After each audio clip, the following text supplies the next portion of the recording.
The Lord be with you. And with your spirit. A reading from the Holy Gospel according to Luke. Glory to you. Jesus said to the apostles, "Who among you would say to your servant who has just come in from plowing or tending sheep in the field, 'Come here immediately and take your place at table'? Would he not rather say to him, 'Prepare something for me to eat. Put on your apron and wait on me while I eat and drink. You may eat and drink when I have finished.' Is he grateful to that servant because he did what was commanded? So should it be also with you. When you have done all you have been commanded, say, 'We are unprofitable servants.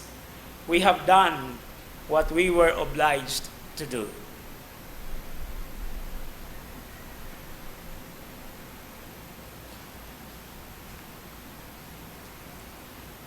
The Gospel of the Lord. Praise to you, Lord Jesus Christ. Lang adlaw kanatong tanan. I have two totally different things for reflection. One is actually an information, but with a very beautiful reflection, which is based on the first reading. Today's first reading is actually a very appropriate reminder that during the month of November, we continuously pray for the dead. And the very first section of today's first reading is actually very significant. That death came into the world through the envy of the devil. And this brings us back to Genesis chapter 3. What really happened or as narrated in the Garden of Eden.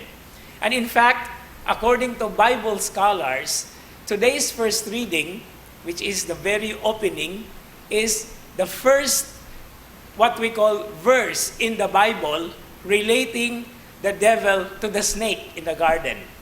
So that is some kind of for your information.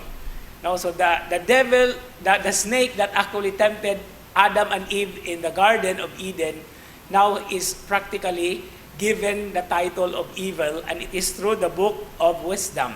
It is chapter 2, verse 24, which is part of our first reading. Now, second point, this reminder and challenge of the gospel reading today, with the expression at the end, "We are unprofitable servants because we have just done what we were obliged to do," somehow seems to be very unnerving or kanang makakapoy ba, no? Because all the things that we are doing is just practically what we are responding to. But then, what makes us unprofitable or useless? It is only when we are doing the same things all over and over again, without even exploring to go beyond. Now, as my personal expression for this is to do ordinary things in extraordinary fashion. And this is the very challenge that Saint Josaphat is giving us in today's celebration. Being an Orthodox monk, he's already practically at home with the faith that he actually has professed.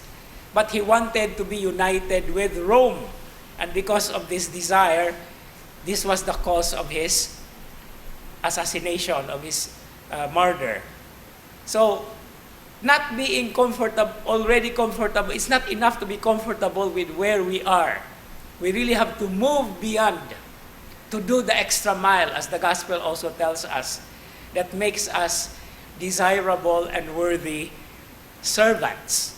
And this interesting thing always keeps on coming back, especially when we celebrate the feast of Josaphat, because he is one of the first saints whose uncorrupted body is found in the Vatican Basilica. I always remember that particular place where we see the uncorrupted body of Saint Josaphat.